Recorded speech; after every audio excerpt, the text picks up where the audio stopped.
Bonjour à tous, aujourd'hui 2 siècles d'une histoire qui nous concerne tous, la réduction du temps de travail. Si la classe ouvrière se levait pour forger une loi défendant à tout homme de travailler plus de 3 heures par jour, la Terre sentirait bondir en elle un nouvel univers. Paul Lafargue, Le droit à la paresse, 1881.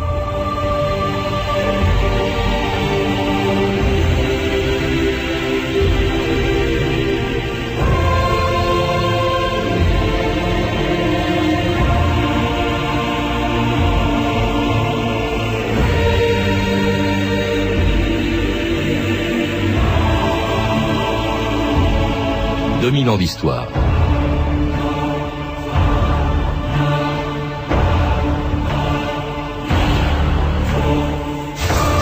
Depuis près de 2 siècles, la réduction du travail quotidien, hebdomadaire ou annuel, est au cœur de toutes les revendications syndicales. C'est même pour obtenir la journée de 8 heures que les ouvriers américains ont organisé en 1886 le premier 1er mai de l'histoire. Depuis cette époque, la durée du travail n'a jamais cessé de baisser. Et en 1931, l'économiste britannique John Maynard Keynes prédisait même qu'en 2030, on ne travaillerait plus que 15 heures par semaine.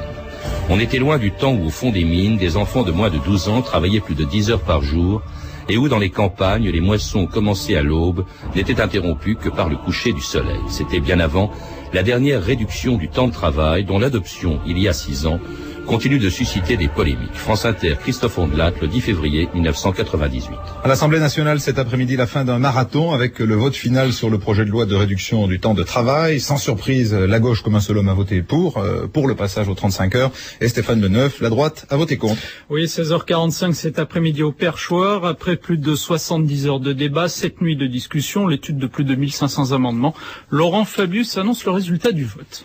Voici le résultat du scrutin. Pour 316, contre 254, le projet de loi d'orientation et d'incitation à la réduction du temps de travail est adopté. Patrick Frédançon, bonjour. Bonjour. Vous êtes historien, directeur d'études à l'École des hautes études en sciences sociales et vous avez dirigé avec Bénédicte Reynaud un livre collectif, la première histoire, je crois, écrite en France sur la réduction du temps de travail, un livre qui se termine bien sûr par le passage aux 35 heures, on vient de l'entendre, une loi d'ailleurs qui, curieusement, contrairement à beaucoup d'autres lois portant sur la réduction du temps de travail, n'a pas suscité autant d'enthousiasme, par exemple, que les 40 heures en 36. Il n'y a pas eu une loi, il y a eu 2 lois qui portent le nom de Martine Aubry, et puis il y a eu une loi rectificative revenant en partie en arrière, qui a été l'œuvre de François Fillon. Mais sur le moindre enthousiasme en 1997-1998, c'est évident. On peut y voir 3 raisons. Première raison, le fait que les Français et les Françaises, depuis le premier choc pétrolier, 1973-1974, sont une expérience du chômage de masse, et que dans cette expérience du chômage de masse, il y a une sorte de scepticisme sur les moyens d'avancer collectivement. La seconde raison, c'est le fait que les gouvernements, dans la période 1978-1996, n'ont pas cessé d'essayer toutes sortes de remèdes, gouvernement de droite, gouvernement de gauche, sans aller jamais jusqu'au bout, donc scepticisme sur l'action politique. Et la troisième raison, c'est que les porteurs de la demande de réduction dans cette période sont les syndicats de salariés, et tous ces syndicats sont en perte d'adhérents, à l'exception de la CFDT. Vous rappelez aussi une chose assez curieuse, Patrick Frédançon, et qui est relativement peu connue, en tout cas, contrairement à une idée reçue, au fond, la réduction du temps de travail n'a jamais été la première préoccupation des syndicats qui s'intéressent plus au maintien ou à la progression du pouvoir d'achat qu'à la réduction du temps de travail.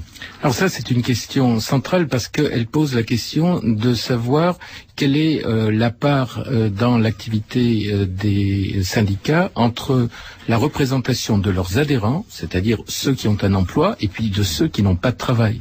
Et donc on peut imaginer qu'une bonne partie des syndicats fonctionnent comme des groupes de pression. En sens inverse, ce que je veux faire remarquer, c'est que les statistiques, et notamment les questions qui sont posées aux salariés, donnent toujours le salaire en premier, comme vous le dites, depuis le 19e siècle. Mais ça n'est pas une bonne mesure, parce que beaucoup de revendications sur les conditions de travail ou sur le temps de travail sont converties en argent. Alors cela dit, la réduction, enfin le travail plutôt, l'histoire du travail, Patrick Frédançon, ça a toujours été, depuis 2 siècles à peu près, pratiquement sans retour en arrière, l'histoire de la réduction du temps de travail. On est passé, vous le rappelez, d'environ 3000 heures de travail par an, en France et dans d'autres pays industriels d'ailleurs, à 1500 heures, 1600 heures à peu près aujourd'hui, à peu près partout.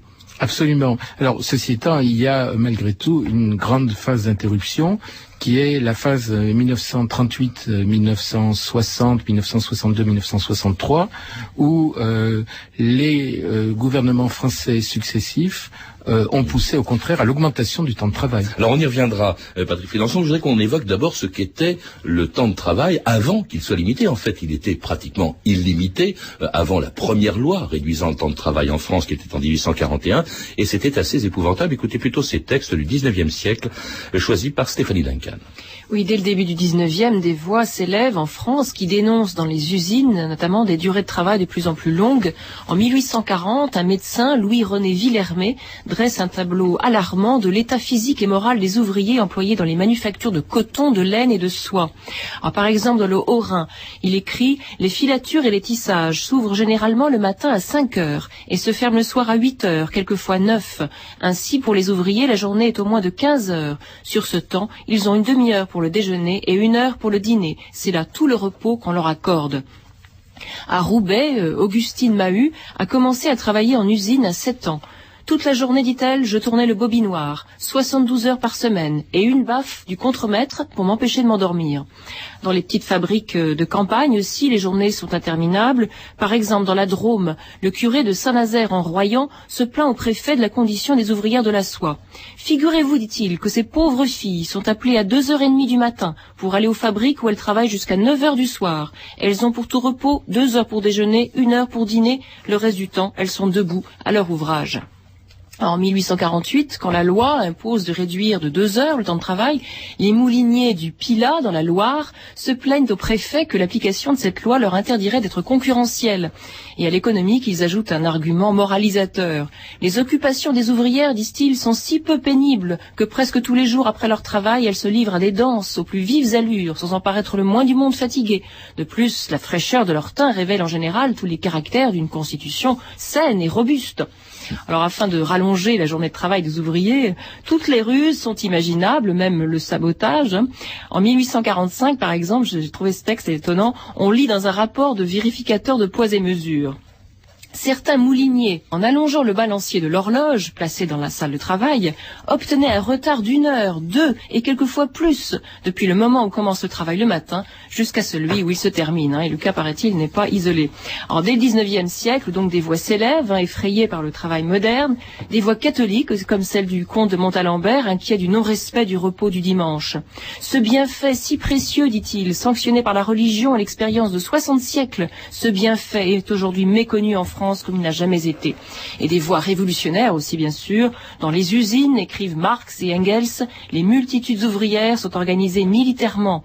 Tous les jours, à toute heure, ces simples soldats de l'industrie sont asservis à la machine. Un commentaire sur ces textes, Frédéric Frédançon. On voit qu'il y a des théoriciens socialistes, qu'il y a des prêtres qui veulent évidemment que les ouvriers puissent aller à la messe le dimanche. Il y a aussi un médecin très important, un Louis-René Villermé, on l'a entendu, qui se préoccupe de la santé, au fond, des gens qui travaillent. C'est moins un problème d'ailleurs de justice sociale qu'un problème de santé publique qui fait qu'on adopte dès 1841, pour les enfants de moins de 12 ans, la première réduction en France du temps de travail. Il y a là-dessus toute une série d'éléments dès le début qu'on va retrouver constamment par la suite. Premier élément, c'est précisément la question de la santé, et notamment de la santé ouvrière. On parle d'abord de la santé des femmes et des enfants, mais en fait c'est l'ensemble des problèmes de santé ouvrière qui sont en cause. Et donc, dans la question du travail, l'objectif des industriels, c'est d'obtenir davantage de travail dans une compétition internationale.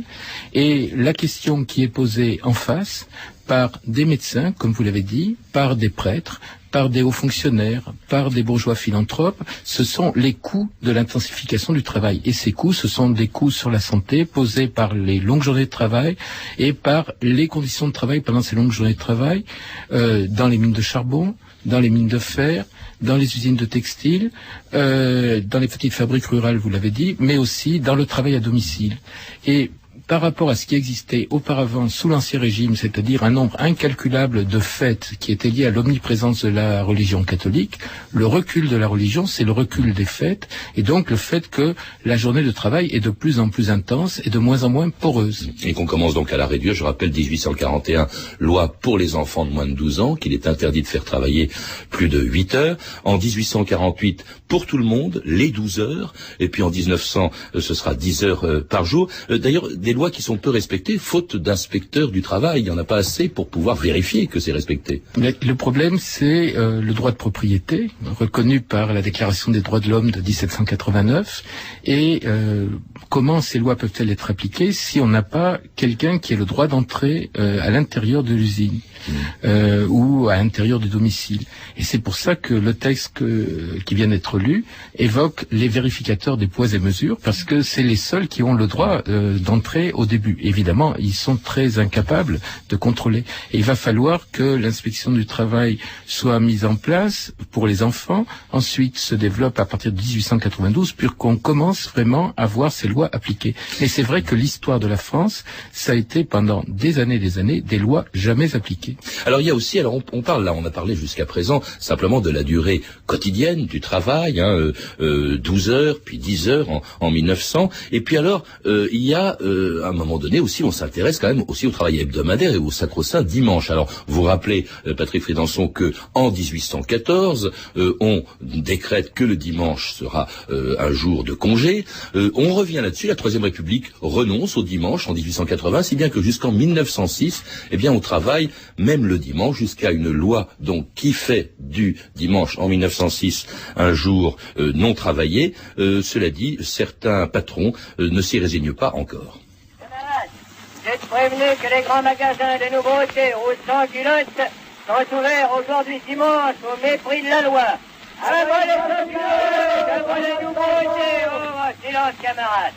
Êtes-vous d'avis d'aller manifester devant la porte de ces industriels sans scrupules? Oui. Eh bien, mettons-nous en marche en bon ordre, derrière la fanfare syndicale. En avant! On a travaillé pendant 6 jours entiers. On est rudement content de se payer de l'agrément. Quand on a travaillé pendant 6 jours entiers, on est rudement content pour faire une bonne partie de plaisir. Et allez donc! Et c'était une chanson de 1906, l'année du repos hebdomadaire du dimanche. Quand on a travaillé pendant 6 jours entiers, on est rudement content de se payer de l'agrément. On parle pas encore de loisirs, Patrick Frédenson, mais on y va, on y avance à grands pas. C'est d'ailleurs le début de la civilisation des loisirs, comme on dit aujourd'hui, non? C'est vrai, juste un point cependant, j'étais très frappé en écoutant ce document sonore très rare et très extraordinaire. 1907, le premier était 1907, la chanson 1906. Voilà, sur le fait que le retour du dimanche est imposé par les employés des grands magasins. C'est eux, et ce n'est pas les ouvriers des usines, mais c'est eux qui ont réclamé le dimanche libre, et ils l'ont réclamé pour des conditions de vie familiale, mais aussi à cause du paradoxe que vous soulevez, dans une société qui s'ouvre fortement sur la question des loisirs, eux qui vendent des objets de consommation, ils n'ont pas le loisir du dimanche. Et c'est vrai que ces loisirs, c'est la pêche, c'est le vélo, ce sont les débuts du cinéma, c'est la lecture, c'est le sport, et ça devient véritablement un élément du partage du temps, et la part du temps de travail dans la journée éveillée ne va pas cesser de diminuer. Alors les adversaires de la réduction du temps de travail parlent plutôt de paresse, Patrick Frédenson. Alors il y a la réduction du temps de travail continue, et puis alors en 1919, voilà qu'une loi qu'on a totalement oubliée aujourd'hui, qui est pourtant sacrément importante, est votée, c'est la loi des 8 heures. On a tous entendu parler des 40 heures, on y reviendra dans quelques secondes d'ailleurs, du Front populaire, des 40 heures par semaine, mais les 8 heures par jour, ça date de 1919, et c'est un gouvernement et un parlement plutôt de droite. C'est peut-être pour ça qu'on a oublié que les 8 heures, c'était en 1919, 17 ans avant le Front populaire. Absolument. Alors les 8 heures, c'est une loi centrale qui a mis beaucoup de temps à arriver, puisqu'elle a été revendiquée par des grèves en 1906 par les ouvriers français dans leur majorité à l'appel de la CGT, mais elle n'arrive en bout de course que à la fin de la guerre. Pourquoi ? D'abord parce qu'il y a un mouvement international pour les 8 heures et que on se demande, et nous l'expliquons dans le livre, si la France n'acceptait pas les 8 heures, elle ne se mettrait pas en retard, je dis bien en retard par rapport à d'autres pays, ce qui donnerait des idées de troubles aux ouvriers français. Mais parce que interviennent des coalitions où on a à côté des prêtres ou des médecins que nous avons évoqués, des hauts fonctionnaires, comme Arthur Fontaine, le directeur du travail, des experts internationaux, et on a même une partie des patrons qui estiment qu'il faut donner aux ouvriers la compensation de leur productivité. Et cette loi est enfin importante parce qu'elle donne comme moyen d'application à la réduction du temps de travail la négociation entre les partenaires sociaux. Et donc, ce qui fait aussi l'importance des 8 heures, c'est que c'est la première loi qui va être réellement appliquée. Alors une autre loi, 17 ans plus tard, infiniment plus connue, évidemment, 2 autres lois d'ailleurs en Haïti qui réduisent le temps de travail, d'une part le temps de travail hebdomadaire à 40 heures et d'autre part la durée annuelle du temps de travail avec les congés payés. Elle est annoncée tout simplement par Léon Blum après la victoire du Front populaire des 26 avril et 3 mai 1936, Léon Blum le 5 juin 1936. Le gouvernement de Front populaire est constitué. Son programme est le programme du Front populaire, la semaine de 40 heures, les contrats collectifs, les congés payés, c'est-à-dire les principales réformes réclamées par le monde ouvrier. La victoire des 26 avril et 3 mai reçoit aujourd'hui sa pleine consécration. 9, 10, 11, 12, midi. Pendant toute la semaine, enfermé dans le bureau, on attrape la migraine, on travaille beaucoup trop. Mais la fin de la semaine s'amène, on dit ça n'est pas trop tôt. Quand on a pris tant de peine de prendre un peu de repos, lorsque l'horloge sonne, midi, midi, au bureau plus personne, personne jusqu'à lundi. Et si l'on téléphone, bah tant pis, le patron, la patronne, tout le monde est parti.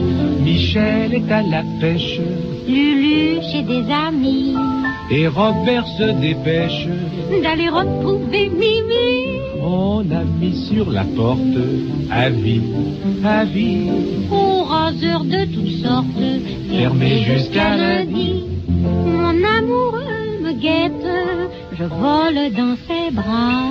Ce sont 2 jours de fête dans la petite maison là-bas. On a mis sur la porte, avis, avis, aux raseurs de toutes sortes, fermé jusqu'à lundi. Vous écoutez France Inter, 2000 ans d'histoire. Aujourd'hui, la réduction du temps de travail. Et c'était fermé jusqu'à lundi. Jean Sablon et Mireille sur des paroles de Jean Noël, chanson de l'époque du Front populaire, de la loi des 40 heures et des congés payés qui étaient de 2 semaines à l'époque. La plus populaire des lois. Là, cette chanson est merveilleuse parce que au fond, c'est le week-end qui apparaît. Je crois que là, d'ailleurs, un des problèmes de l'application des 40 heures, c'est de savoir comment on les répartirait. Et on a adopté pour l'essentiel la semaine de 5 jours.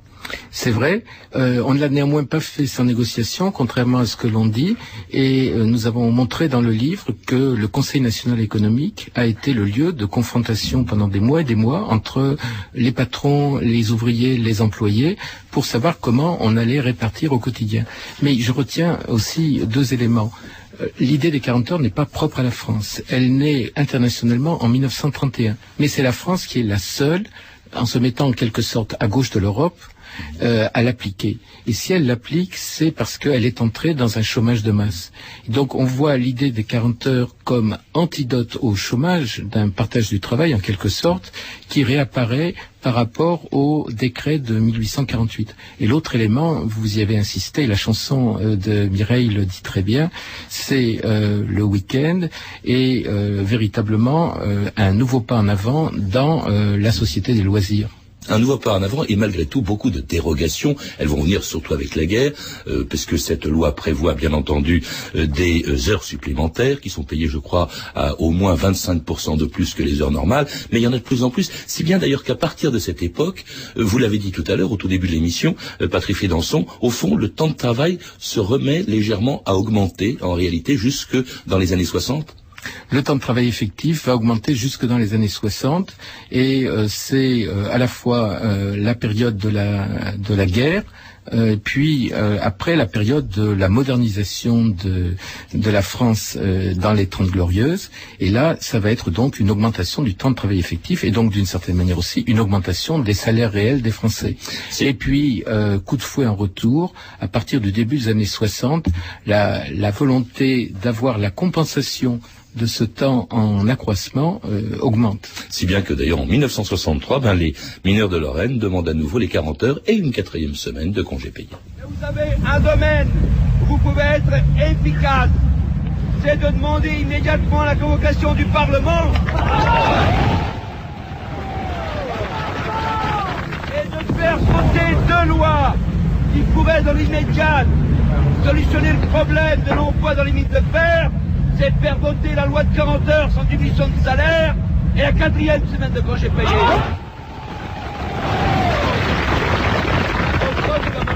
À chacun son travail. À eux les parlementaires de faire voter des lois et à nous de nous battre dans nos mines pour l'augmentation de nos salaires et la garantie de l'emploi. Dans la 4e semaine, elle viendra en 1969, Patrick Frédançon.